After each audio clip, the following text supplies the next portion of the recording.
Hériter d'un bien immobilier en Israël, c'est un moment de vie très particulier, souvent chargé d'émotions. Mais très vite, ça devient aussi le début d'un véritable parcours du combattant financier. La fiscalité israélienne peut être un vrai casse-tête, alors aujourd'hui on va décortiquer tout ça ensemble. On va commencer par mettre les pieds dans le plat.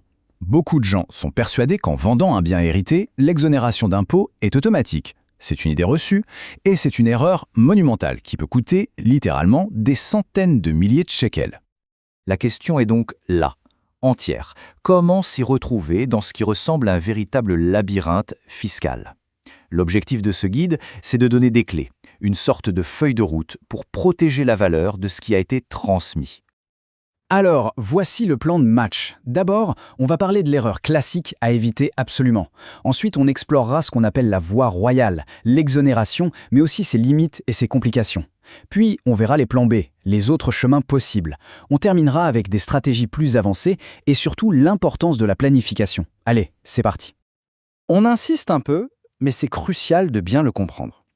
Vendre un bien hérité, ce n'est pas du tout une transaction immobilière standard. Penser que l'exonération tombe du ciel, c'est tomber dans le piège.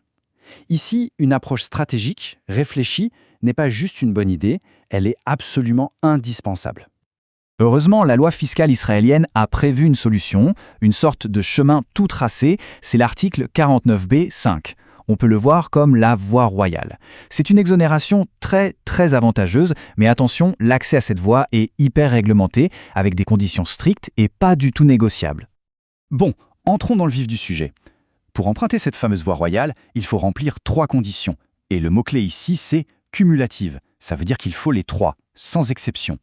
1. Le lien de parenté. Il faut être le conjoint, un enfant, un petit-enfant ou le conjoint d'un de ses descendants. Ça, c'est assez simple. 2. Et là, ça se corse. Le défunt ne devait posséder qu'un seul appartement en Israël. Un seul. Même un tout petit pourcentage d'un autre bien, et c'est fini. La condition n'est plus remplie. Et enfin 3.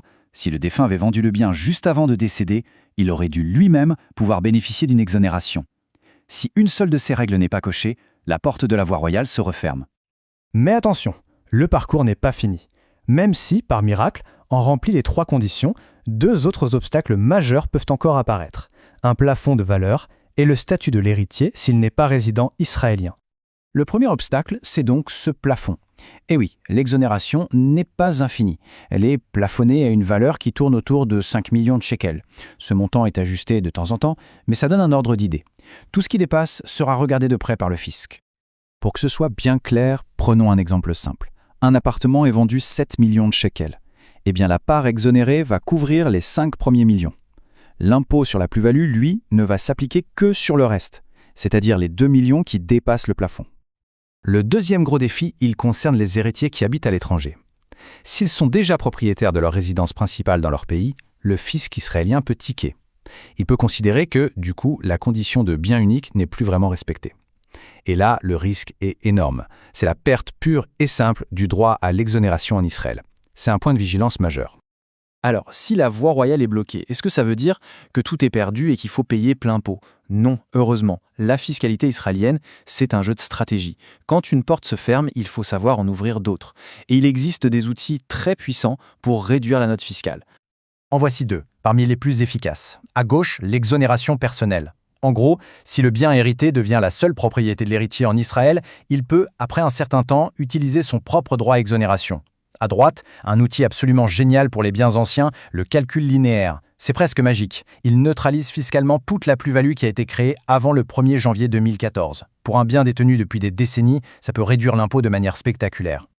Ok, maintenant qu'on connaît les différents outils, on passe au niveau supérieur. Comment on les combine? Comment on joue avec les règles pour obtenir le meilleur résultat possible? C'est là que la stratégie prend vraiment tout son sens. Et voici une stratégie particulièrement astucieuse qu'on pourrait appeler la double exonération.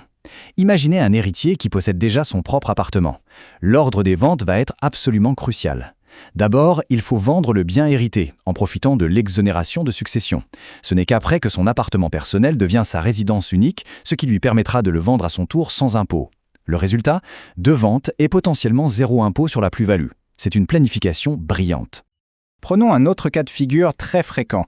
Plusieurs héritiers et plusieurs biens dans la succession. Par défaut, la loi dit que chacun reçoit une part de chaque bien. On se retrouve donc avec des situations de copropriété où tout le monde possède un petit bout de tout. C'est souvent un cauchemar logistique et surtout fiscal. La solution, c'est ce qu'on appelle un accord de partage successoral. Le timing est essentiel. Il faut le faire avant l'enregistrement officiel des biens. Les héritiers se mettent d'accord entre eux pour que l'un reçoive 100% du bien A et l'autre 100% du bien B. Si c'est bien structuré, le fisc ne considère pas cela comme une vente. Il n'y a donc pas d'impôt et chaque héritier se retrouve avec une situation claire et fiscalement bien plus simple à gérer. Et si un des héritiers veut absolument garder la maison de famille? C'est possible aussi. Il peut tout simplement racheter les parts des autres. Là, attention, c'est une vraie vente. Les héritiers qui vendent leurs parts seront donc imposés. Mais, bonne nouvelle, ils pourront souvent utiliser le fameux calcul linéaire pour que la facture fiscale soit la plus légère possible. C'est une excellente stratégie pour garder un bien dans la famille tout en offrant une sortie propre aux autres. Jusqu'à présent, on a surtout parlé de ce que les héritiers peuvent faire. Mais en réalité, la stratégie la plus puissante, la plus efficace de toutes, elle ne dépend pas d'eux. Elle se joue bien en amont, du vivant du propriétaire. Le testateur, donc le propriétaire initial, a 2 cartes maîtresses dans son jeu. La première, c'est la donation de son vivant. S'il possède plusieurs biens, il peut en donner un à un enfant, par exemple. Le but, n'en posséder plus qu'un seul le jour de son décès et ainsi ouvrir la fameuse voie royale de l'exonération à ses héritiers. La seconde carte, c'est de rédiger un testament intelligent. Plutôt que de léguer des biens précis, il peut léguer des pourcentages de la succession totale. Ça donne une flexibilité incroyable aux héritiers pour ensuite utiliser l'accord de partage et optimiser la situation pour tout le monde. On arrive au terme de ce guide. Je crois qu'une chose est devenue évidente. Vendre un bien hérité en Israël, ce n'est vraiment pas un domaine où l'on peut improviser. Chaque décision, chaque détail peut avoir des conséquences financières énormes. L'accompagnement par un expert n'est pas un luxe, c'est une nécessité. Alors pour résumer, les points essentiels à retenir. 1. L'exonération n'est jamais automatique. 2. La voie royale est conditionnée par 3 règles très strictes. 3. Si elle est bloquée, il existe des plans B très efficaces comme le calcul linéaire. 4. Des stratégies comme l'accord de partage ou la double vente permettent vraiment d'optimiser le résultat. Et enfin, le plus important, la meilleure stratégie de toutes, c'est la planification en amont. Et on termine avec cette pensée qui est peut-être la plus importante de toutes. Finalement, pour bien préserver un patrimoine, l'action la plus décisive n'est pas celle de la personne qui reçoit, mais bien celle de la personne qui transmet. La planification, c'est vraiment ça, la clé de tout.